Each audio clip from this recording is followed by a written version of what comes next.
20 joueurs, 20 joueuses, bonsoir. Alors aujourd'hui la dégustation de Obsession, un jeu Kickstarter qui vient d'arriver, tout nouveau, tout chaud, exclusivité encore de 20 jeux, un jeu de Dan Halagan pour 1 à 4 joueurs, durée à 4 on a quand même mis 2 heures on va dire. Les éditions Kayenta Games. Alors le thème, on est ici en Angleterre victorienne, on représente une famille aisée, avec un beau petit château, etc. On a été sur le déclin pendant quelques décennies, et maintenant on doit renouveler son prestige, rénover un peu les bâtiments, refaire des activités, des événements pour augmenter la réputation et le prestige de notre famille. Alors, je vous présente peut-être le plateau central. Donc, sur le plateau central, on a des cartes objectives. Donc, les joueurs auront au début du jeu 2 cartes objectifs qui se représentent un peu comme ceci. Donc, voilà, c'est les objectifs qu'on a au début du jeu. On en prendra encore une en cours de jeu. Ceci est le marché sur lequel on va pouvoir. En fait, c'est pas vraiment des bâtiments, mais c'est des améliorations pour réaménager notre fief. Avec le coût de chaque tuile qu'on veut acheter, éventuellement avec un discount ou un surplus de coût en fonction de des tuiles que l'on choisit.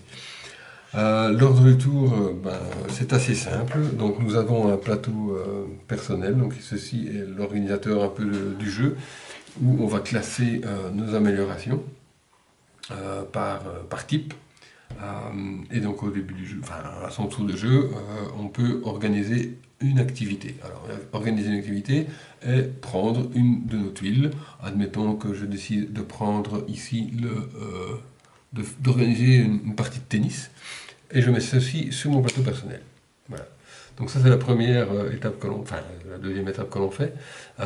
Ensuite on va choisir des personnages, on va inviter des gens à notre activité. Donc ici la tuile nous indique qu'il faut 2 gentry. Des gentry c'est des gens aisés, mais qui sont juste en dessous de la noblesse. Donc c'est intéressant de les inviter. Donc ici on a besoin de 2 gentry.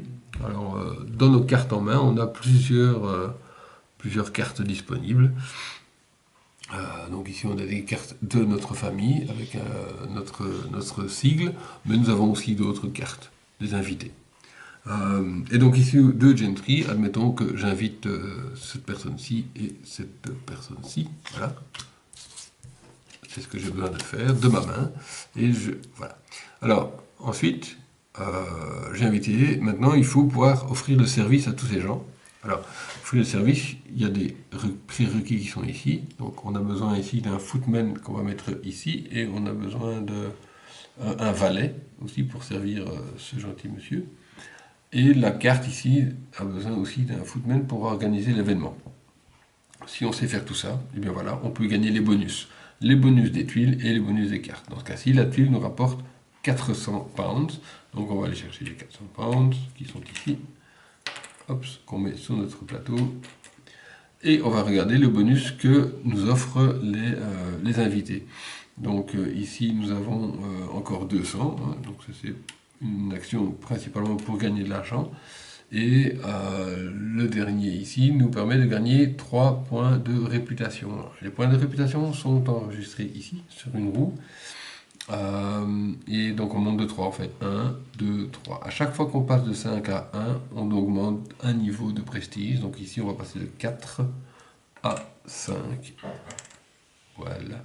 Alors à quoi sert le niveau de prestige? Très important. Pour pouvoir organiser une activité et inviter des personnages, il faut qu'on ait assez de prestige. Donc dans ce cas-ci, on peut voir qu'il faut un niveau de prestige de minimum 2 pour pouvoir organiser cet événement. On a 5, c'est correct. Enfin, on avait 4, donc c'était correct. Ici, par exemple, on a 2 personnages de niveau 3. On n'aurait pas pu inviter ces 2 personnages à notre activité si notre niveau de prestige n'était pas suffisant. Heureusement, au niveau 4, on était largement suffisant. Donc voici, cela se passe, on a gagné nos bénéfices. On peut maintenant, si on veut, avec l'argent qu'on a, acheter une tuile du marché en payant son coût. Donc nous avons ici 600 de disponibles. On pourrait dire que voilà, je vais acheter, admettons que j'achète celle-ci. Voilà, une tuile de niveau 3. Donc je paye 500, je dépense les 500 qui retournent à la banque.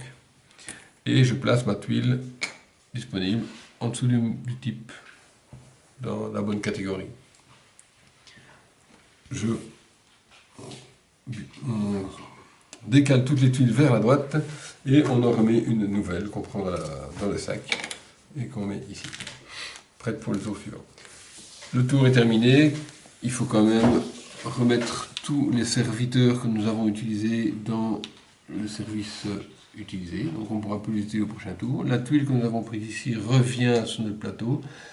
Alors, une petite astuce, si c'est la première fois, quand elle revient, on la retourne une fois et on voit qu'il y a un côté avec une rose.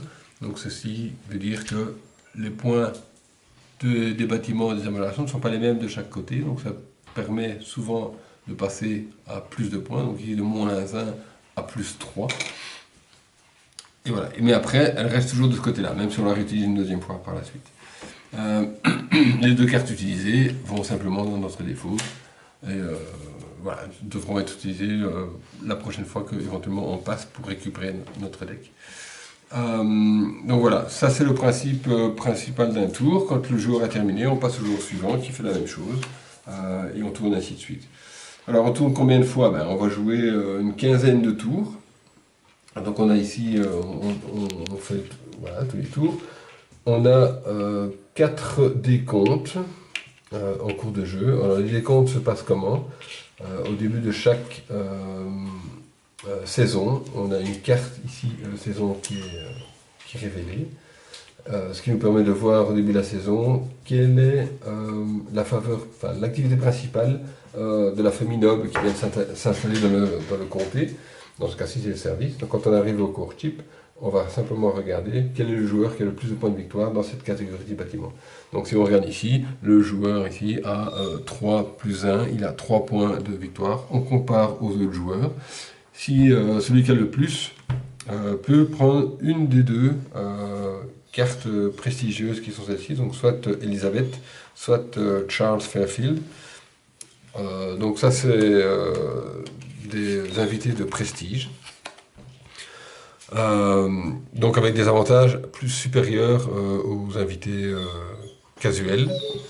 Et en plus pourra prendre une carte point de victoire, qui donnera soit des points de victoire, soit un bonus supplémentaire en cours de partie.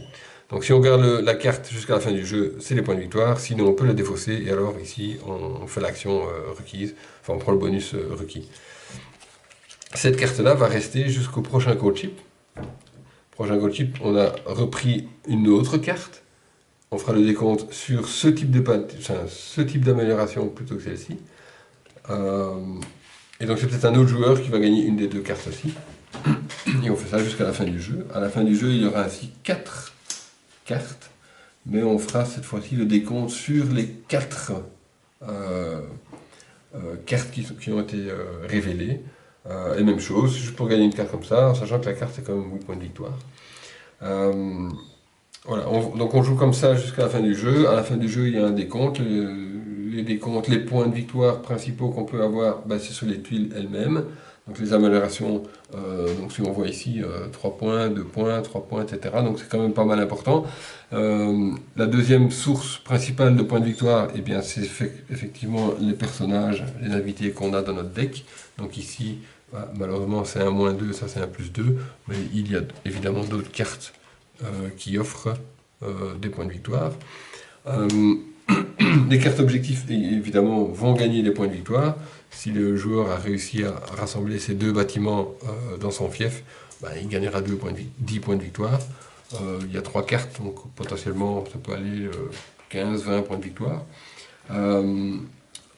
Tous les serviteurs qu'on a aussi sur le plateau, c'est 2 points de victoire par serviteur, donc c'est aussi une source de points de victoire importante.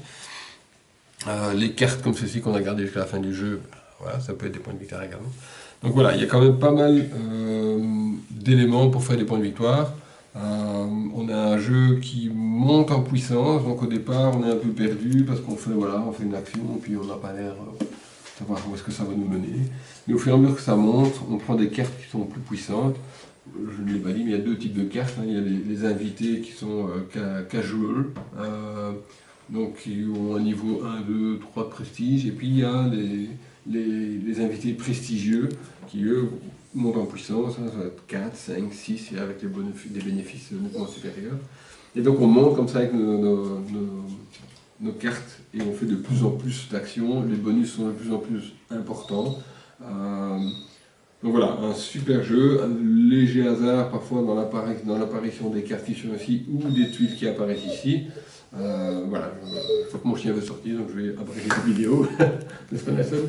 Voilà, j'espère que cette dégustation de Obsession vous aura plu et vous aura certainement envie de jouer. En tout cas, nous, on est prêts à en faire une.